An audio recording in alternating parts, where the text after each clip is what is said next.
Los orígenes de Warhammer 40.000 son absolutamente esenciales para entender cómo llegamos al universo Grimdark que conocemos hoy en día. Lo que comenzó en 1987 como Warhammer 40.000 Rogue Trader era tan fundamentalmente diferente del 40.000 moderno que apenas lo reconocerías como el mismo escenario. Esta no era la pesadilla gótica cuidadosamente elaborada del 41º milenio. Este era un experimento salvaje de ñoños en un bar que metieron todas las ideas de ciencia ficción que se les ocurrieron en una licuadora y la encendieron. Pero primero necesitamos algo de contexto sobre lo que Games Workshop trataba de lograr. Porque entender la primera edición de Warhammer requiere saber que nadie, incluyendo los propios creadores, realmente sabían de qué se suponía que fuera Warhammer 40.000. Hola, yo soy Alex, y esta es una nueva sección del canal llamada Brothers in Lore, en donde hablaremos y analizaremos de todo el mito detrás de Warhammer 40.000 de una manera más relajada. El día de hoy, el loco mundo de Warhammer 40.000, primera edición.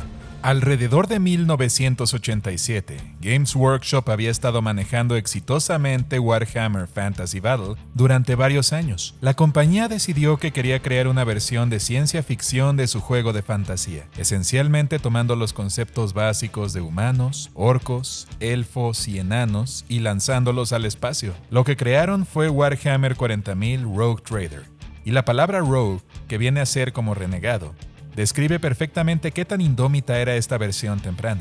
El juego funcionaba más como un juego de rol de mesa que como el juego de guerra simplificado que conocemos hoy. Los jugadores necesitaban un amo del calabozo para arbitrar las partidas como en Dungeons & Dragons, y los juegos podían tomar días enteros en completarse porque cada elemento individual tenía reglas intrincadas. Desde los poderes psíquicos de tus personajes hasta si tu marina espacial estaba posicionado correctamente detrás de la cobertura. Esta complejidad se extendía al lore mismo, que estaba siendo escrito y reescrito constantemente a través de artículos en la revista White Dwarf y los libros suplementarios entre 1987 y 1993. El universo de Warhammer 40.000 experimentó cambios más radicales de los que ha tenido en los últimos 30 años combinados. Los marines espaciales de la primera edición serían completamente irreconocibles para los fanáticos modernos. Estos no eran los nobles guerreros monjes que vemos hoy. Eran esencialmente tecnobárbaros acorazados que actuaban más como guerreros del trueno que como los disciplinados astartes que conocemos hoy. Estos marines eran brutos supersticiosos que habían sido esencialmente lavados del cerebro para el servicio imperial. La mayoría carecía de los órganos especializados que poseen los marines espaciales modernos, operando en cambio con mejoras biológicas básicas y modificaciones quirúrgicas crudas. Sus rituales de iniciación eran deliberadamente repugnantes. Los nuevos reclutas eran forzados a consumir montones de basura podrida cubierta con lo que el lore delicadamente llamaba salsa de excremento. Esto no era algún tipo de prueba metafórica.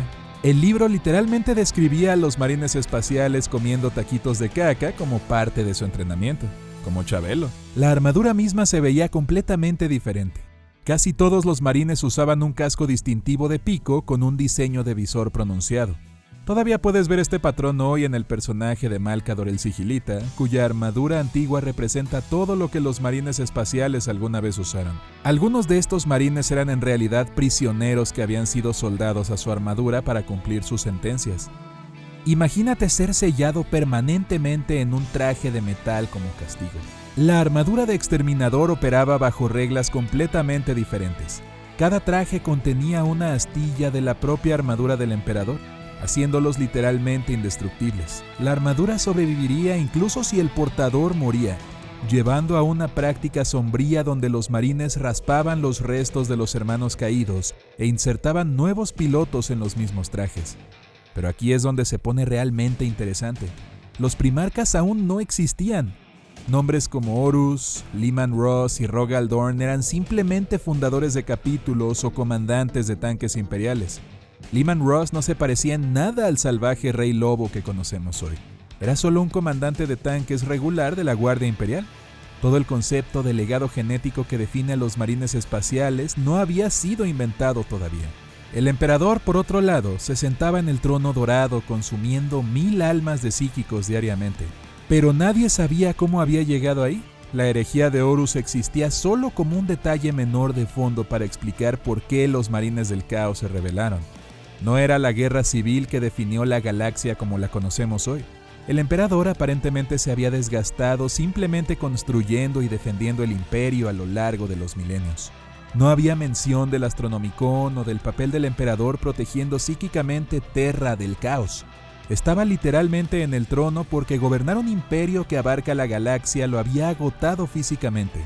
La figura del héroe trágico que sacrificó su vida para salvar a la humanidad no había sido concebida todavía. La estructura imperial que reconocemos estaba mayormente presente, pero con diferencias cruciales. El Adeptus Mechanicus existía solo como una organización dentro del imperio sin mencionar a Marte o a su relación especial con la tecnología antigua. Simplemente se les llamaba Guardianes de las Tecnologías Antiguas de Terra. El nombre del primer inquisidor era Obi-Wan Sherlock Clouseau. Y no me lo estoy inventando. Esta era una combinación de Obi-Wan Kenobi, Sherlock Holmes y el inspector Clouseau de la Pantera Rosa. Este solo nombre captura perfectamente el tono cómico que recorría el lore temprano de Warhammer 40.000. La Guardia Imperial podía incluir bestias como tropas sancionadas. Estos no eran solo auxiliares humanos, podías tener criaturas con cabezas de bestias reales montando en Land Raiders y cargando armas Volter. El Imperio era mucho más tolerante con los Xenos, jugando papeles importantes en campañas militares.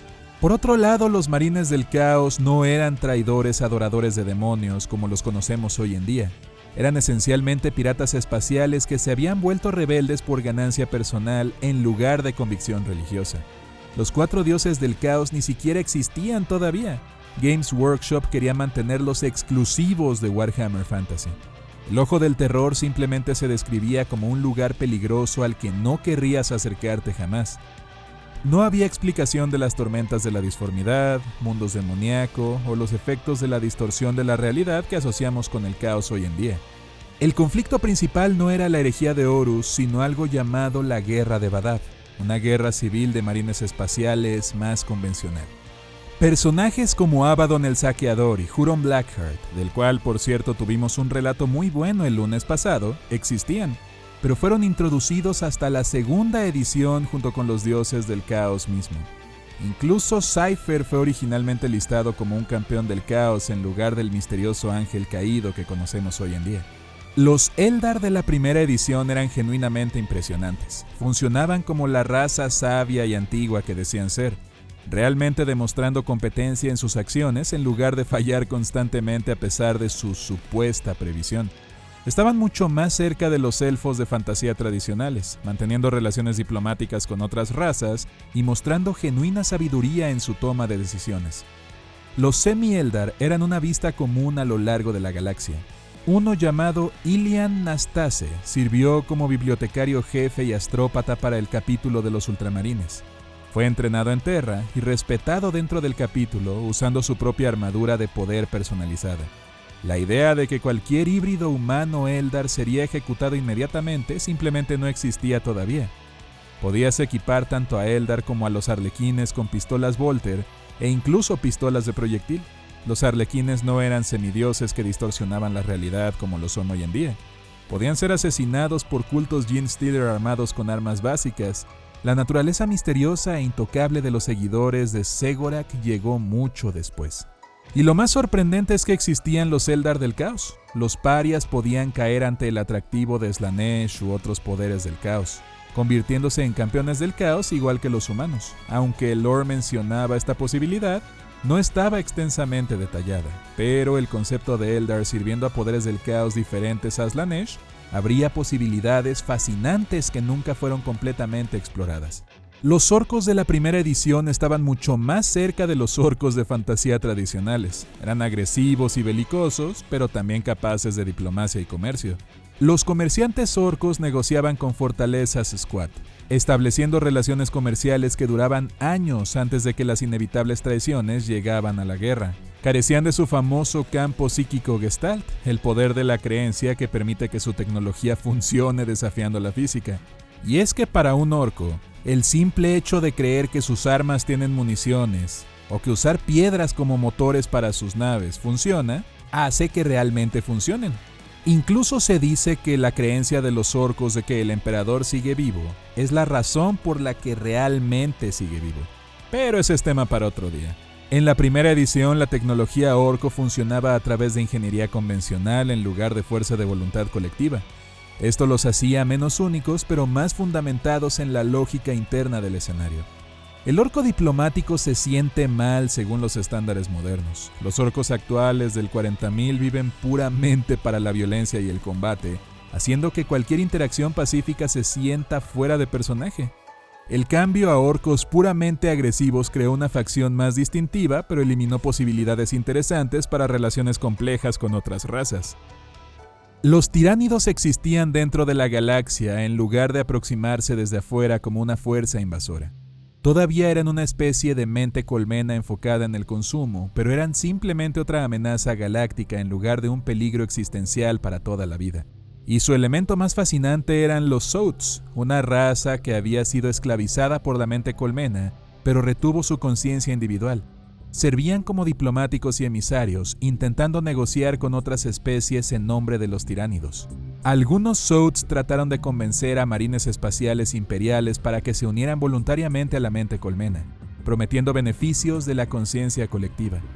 Este concepto de la mente colmena, incorporando razas en lugar de consumirlas, creó posibilidades intrigantes.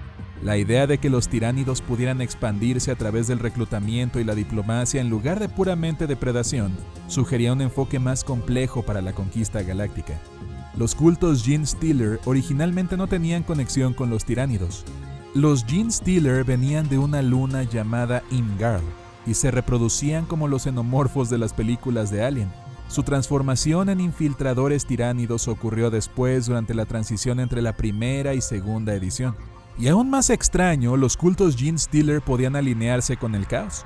Sus constituciones mejoradas les permitían usar el caos como fuente de poder sin los riesgos usuales de mutación o posesión.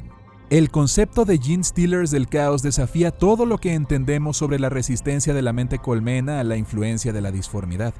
Y luego están los Squats, los enanos espaciales. Los Squats eran exactamente lo que esperarías, enanos de fantasía trasplantados al 41º milenio. Vivían en fortalezas cerca del núcleo galáctico, formaban clanes muy unidos y mantenían rencores a través de generaciones. Pero a diferencia de las modernas ligas de Botán, estaban completamente integrados al imperio mientras mantenían autonomía cultural. Los Squats recibieron libertad inusual para ciudadanos imperiales. No seguían el culto imperial, pero en cambio adoraban a sus propios ancestros. Sus mundos no estaban directamente controlados por administradores imperiales, funcionando más como reinos aliados que como planetas imperiales típicos. La tecnología Squat era convencional en lugar de ser asistida por inteligencia artificial.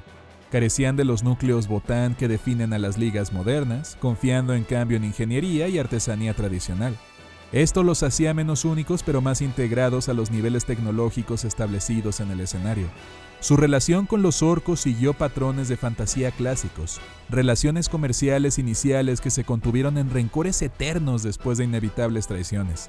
Las largas memorias de los Squats significaban que nunca olvidaban ni perdonaban ninguna ofensa, llevando a conflictos que duraban milenios. Otra curiosidad de la primera edición es que presentaba reglas extensas para alienígenas que no eran facciones en sí y que podían aparecer en cualquier juego.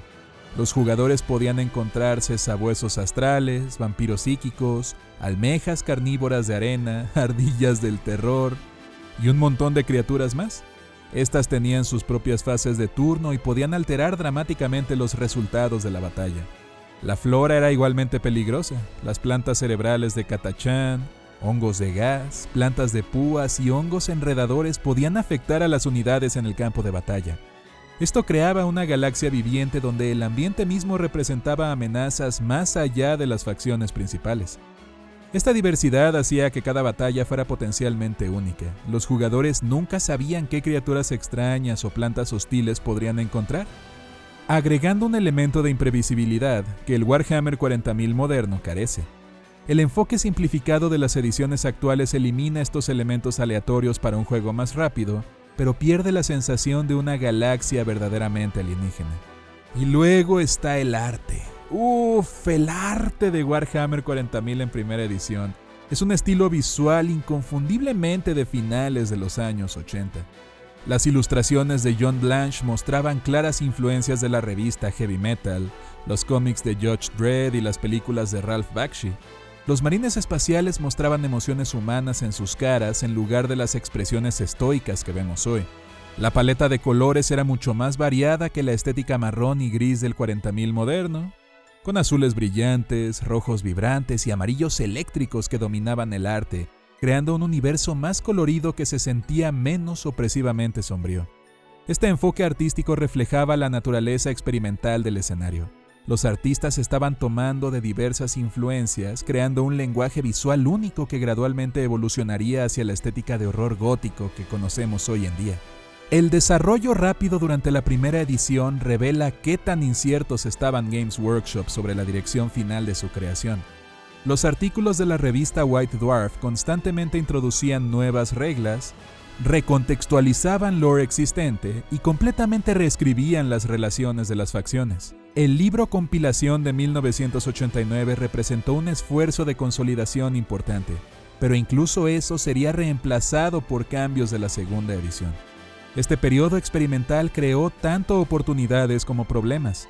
El lore constantemente cambiante significaba que los jugadores nunca sabían qué esperar, pero también prevenía que el escenario desarrollara temas y tono inconsistentes.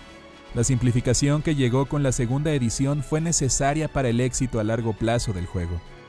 Muchos elementos de la primera edición sobreviven en formas modificadas hoy en día. Los modelos Eldar de este periodo permanecieron en uso hasta muy recientemente, algunos por más de 30 años sin actualizaciones. Los conceptos básicos del Emperador, marines espaciales y el Imperio fueron establecidos durante este tiempo, incluso si sus interpretaciones específicas cambiaron drásticamente. Y aunque la primera edición carecía del tono consistente del Warhammer 40.000 moderno, contenía semillas de la estética grimdark que más tarde dominaría el escenario. El tormento sin fin del Emperador en el Trono Dorado, la naturaleza brutal de la creación de marines espaciales y el ambiente hostil de la galaxia, todos apuntaban hacia temas más oscuros. La transición a la segunda edición comenzó a enfatizar estos elementos más oscuros mientras descartaba los aspectos más cómicos. La herejía de Horus se expandió de detalle de fondo a mitología definitoria. Los dioses del caos cruzaron desde fantasy trayendo horror genuino para reemplazar a la piratería espacial. Esta evolución fue necesaria para el éxito a largo plazo de 40.000, pero llegó al costo de la creatividad experimental que hacía única a la primera edición. La profesionalización del escenario creó consistencia, pero eliminó las posibilidades salvajes que hacían que cada suplemento fuera un potencial cambio de juego. La primera edición de Warhammer 40.000 representa tanto la fundación como la antítesis de todo lo que el escenario llegaría a ser. Su naturaleza experimental, elementos cómicos y lore constantemente cambiantes se sienten completamente alienígenas para los fanáticos modernos, pero sin este periodo caótico de desarrollo jamás habríamos obtenido el refinado universo grimdark que conocemos hoy en día.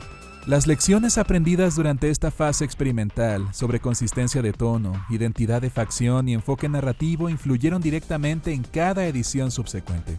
Entender de dónde vino Warhammer 40.000 ayuda a explicar por qué ciertos elementos persisten mientras que otros fueron abandonados, y por qué el escenario se siente tan cuidadosamente construido a pesar de sus orígenes en conversaciones de bar y una experimentación sencillamente salvaje. La transición de la primera a la segunda edición representa una de las transformaciones más dramáticas en la historia de los juegos de mesa, convirtiendo una aventura espacial colorida en el futuro más oscuro posible de la galaxia. Ambas versiones tienen sus méritos, pero solo una podría haber sobrevivido para convertirse en el fenómeno cultural que Warhammer 40.000 representa hoy en día.